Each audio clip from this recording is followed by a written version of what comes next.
આજે આપણે વાત કરીશું કાઠિયાવાડની એ ધરતીની, જ્યાં વીરતા ખાલી તલવારના ઘાથી નહીં પણ આપેલા વચનની પાલનથી મપાય છે. હું તમને એક એવી ગાથા સંભળાવવા જઈ રહ્યો છું જે સમયની રેતીમાં અમર થઈ ગઈ છે. આ ગાથા છે વીર ચાંપરાજવાળાની, જેમણે વચન અને બલિદાનની એક નવી જ વ્યાખ્યા લખી. તો ચાલો આ અદ્ભુત સફરની શરૂઆત કરીએ. એ રાત કોઈ સામાન્ય રાત નહોતી. ભાદર નદી ગાંડીતુર બની હતી અને આકાશમાં વીજળીના કડાકા બડાકા ગાજી રહ્યા હતા. વાતાવરણમાં જાણે કે કોઈક અજીબ ગંભીરતા હતી, જાણે કે ખુદ કુદરત કોઈ મોટી ઘટના બનવાની રાહ જોઈ રહી હોય. અને સાચું જ છે, આવી જ ભયાનક રાતોમાં ક્યારેક ઇતિહાસ રચાતો હોય છે. બસ એ જ તોફાની રાત્રે જેતપુરના દરબારગઢનો દરવાજો ધીમેથી ખુલ્યો અને એક યુવાન રાજપૂત બહાર આવ્યો. એ હતો ચાંપરાજવાળો. એક હાથમાં ખુલ્લી તલવાર અને ખભે કામળો ઓઢેલો એ વરસાદના ટીપાને ચીરતો નદી તરફ આગળ વધ્યો. જેવો એ નદી કિનારે પહોંચ્યો એને એક વિચિત્ર અવાજ સંભળાયો. કોઈ ગાઈ રહ્યું હતું, પણ એ ગીતમાં આનંદ નહીં પણ આક્રંદ હતું, જાણે કોઈ ગીત દ્વારા રડી રહ્યો હોય. ચાંપરાજને થયું કે નક્કી કોઈ મુસીબતમાં છે અને એ તરત જ તલવાર મ્યાનમાંથી બહાર કાઢીને અવાજની દિશામાં દોડ્યો. ત્યાં વીજળીના ઝબકારામાં એમણે જે જોયું એ જોઈને સ્તબ્ધ થઈ ગયા. 2 દિવ્ય સ્ત્રીઓ બેઠી હતી. ચાંપારાજે પૂછ્યું, તમે કોણ છો? ત્યારે એમણે જવાબ આપ્યો કે તેઓ સ્વર્ગની અપ્સરાઓ છે અને અહીં પૃથ્વી પર એક ખાસ કારણથી આવી છે. અને પછી અપ્સરાઓએ જે કહ્યું એ સાંભળીને તો ચાંપરાજના પગ નીચેથી જમીન જ સરકી ગઈ. એમણે ભવિષ્યવાણી કરી કે કાલે જેતપુરની ધરતી પર ભયંકર યુદ્ધ થવાનું છે. એક અપ્સરા બોલી, હું તમે આ યુદ્ધમાં સૌથી પહેલા શહીદ થનાર ઢોલી જોગીડા માટે મરસિયા ગાઉં છું. અને બીજી બોલી, હું તમારા માટે લગ્નગીત ગાઉં છું, કારણ કે કાલે બીજા શહીદ તમે થવાના છો. હવે ચાંપરાજ તો મૂંઝવણમાં મુકાઈ ગયા. એમણે કહ્યું, પણ મારું તો કોઈની સાથે વેર નથી, તો પછી આ યુદ્ધ શાનું? ત્યારે અપ્સરાઓએ એ યુદ્ધ પાછળનું કારણ બતાવ્યું, જે એક મોચીની નાનકડી ભૂલમાંથી શરૂ થયું હતું. વાત એમ હતી કે એક જોગીએ એક મોચીને એક જાદુઈ દીવો આપ્યો હતો, પણ એ મોચીએ એ શક્તિનો દુરુપયોગ કર્યો. એણે દિલ્હીની રાજકુમારીને રોજ રાત્રે પોતાની ઝૂંપડીમાં હાજર કરવાનું વરદાન માંગ્યું. 6 મહિના સુધી આવું ચાલ્યું. અંતે રાજકુમારીએ કોઈક રીતે મોચીનું સરનામું શોધી કાઢ્યું. અને બસ હવે દિલ્હીનો બાદશાહ પોતાની દીકરીના અપમાનનો બદલો લેવા માટે આખી ફૌજ લઈને જેતપુરના પાદરે આવી પહોંચ્યો છે. બીજે દિવસે સવાર પડતા જ જેતપુરના દરબારમાં માહોલ ગંભીર હતો. બધાને ખબર હતી કે દિલ્હીની સેના સામે જીતવો લગભગ અશક્ય છે, પણ પીછેહટ કરવાનો તો કોઈ સવાલ જ નહોતો. બધા યોદ્ધાઓએ કેસરિયા ધારણ કરી લીધા. ખબર છે, કેસરિયા એટલે બલિદાનનું પ્રતીક. એનો મતલબ કે હવે કાં તો વિજય અથવા વીરગતિ. ચારે તરફ યુદ્ધના ઢોલ વાગી રહ્યા હતા.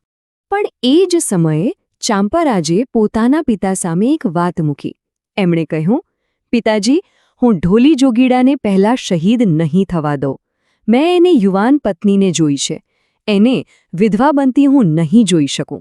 તો પછી આનો રસ્તો શું કાઢવો? એમના પિતાએ એક ઉપાય સૂચવ્યો. એમણે કહ્યું કે જોગીડાને આપણે કિલ્લાના સૌથી ઊંચા બુરજ પર બાંધી દઈએ. ત્યાંથી એ ઢોલ વગાડીને સૈનિકોનો જુસ્સો પણ વધારતો રહેશે અને સુરક્ષિત પણ રહેશે. અને પછી યુદ્ધનું રણશીંગું ફૂંકાયું. જેતપુરના મુઠ્ઠીભર રાજપૂતો દિલ્હીની વિશાળ સેના સામે તૂટી પડ્યા. હર હર મહાદેવના નારા સાથે ચારે બાજુ તલવારોની રમઝટ બોલી રહી હતી. પણ વિધિના લેખને કોણ ટાળી શકે? ડોલ વગાડતા વગાડતા જોગીડામાં એટલું શોર ચડ્યું કે પોતાના બંધન તોડીને બુરજ પરથી સીધો જ યુદ્ધના મેદાનમાં કૂદી પડ્યો. અને ભવિષ્યવાણી સાચી પડી. એ સૌથી પહેલો શહીદ થયો. જોગીડાના મૃત્યુ પછી ચાંપરાજવાળો પણ વીરગતિને પામ્યો. પણ અહીંથી તો કથાનો સૌથી અદ્ભુત ભાગ શરૂ થાય છે. એમનું મસ્તક ધડથી અલગ થઈ ગયું, પણ એમનું ધડ હાથમાં તલવાર લઈને લડતું રહ્યું. આ માથા વગરના યોદ્ધાને લડતો જોઈને દુશ્મન સેનાના હોશકોશ ઉડી ગયા. એ લોકો ડરીને ભાગવા લાગ્યા. ચાંપરાજનું ધડ છેક લાઠીગામ સુધી લડતું ગયું, પણ એમની વીરતાની અસલી કસોટી તો એમના મૃત્યુ પછી થઈ. થયું એવું કે ચાંપરાજે એક ચારણને ઘોડો આપવાનું વચન આપ્યું હતું. યુદ્ધ પૂરું થયા પછી એ ચારણ પોતાનું ઇનામ લેવા આવ્યો. પણ એણે જીદ પકડી કે ઘોડો તો હું ચાંપરાજના હાથેથી જ લઈશ, બીજા કોઈના હાથેથી નહીં. ચારણે અન્ન જળનો ત્યાગ કરી દીધો. 1 દિવસ, 2 દિવસ, 3 દિવસ વીતી ગયા. ત્રીજા દિવસે જ્યારે સૌની ધીરજ ખૂટી રહી હતી ત્યારે એક ચમત્કાર થયો. ભરી સભામાં જ્યાં ચાંપરાજની પાઘડી મૂકી હતી ત્યાં એક દિવ્ય પ્રકાશ ફેલાયો. એમાંથી ખુદ ચાંપરાજવાળા પ્રગટ થયા. એમણે પોતાના હાથે ઘોડાની લગામ ચારણના હાથમાં આપી, પોતાનું વચન પૂરું કર્યું અને પળવારમાં અદૃશ્ય થઈ ગયા. વર્ષો વીતી ગયા. એકવાર મારવાડથી એક બારોટ ચાંપરાજના પિતા વાળા લુણંગજી પાસે આવ્યા. એમણે એમને પોતાની સાથે મારવાડ લઈ જવાની વિનંતી કરી. બારોટનો આશય એ હતો કે જો લુણંગજી મારવાડમાં લગ્ન કરે તો ત્યાં પણ ચાંપરાજ જેવો વીરપુત્ર જન્મે. ત્યારે એમના પિતાએ જે જવાબ આપ્યો એ આખી ગાથાનો સાર છે. એમણે પૂછ્યું, તમે મને મારવાડ તો લઈ જશો, પણ શું ત્યાં ચાંપરાજને જન્મ આપનારી મીણળ દેવી જેવી માં શોધી શકશો?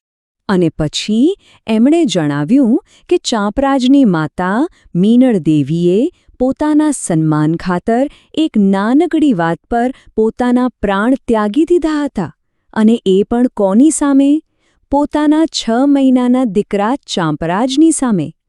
જેમાં પોતાના સન્માન માટે પોતાના બાળક સામે પ્રાણ આપી દે, એના જ સંસ્કાર દીકરામાં ઉતરે ને? આ જ હતી ચાંપરાજવાળાની ગાથા, જેમણે માથા વગર યુદ્ધ લડ્યું અને શરીર વગર દાન આપ્યું. આ ગાથા આપણને એ જ શીખવે છે કે સાચી વીરતા શક્તિમાં નથી, પણ વચનમાં છે, ધર્મમાં છે અને સૌથી વધુ એ સંસ્કારોમાં છે જે એક માતા પોતાના સંતાનને આપે છે. એવા સંસ્કાર જે મૃત્યુ પછી પણ અમર રહી જાય.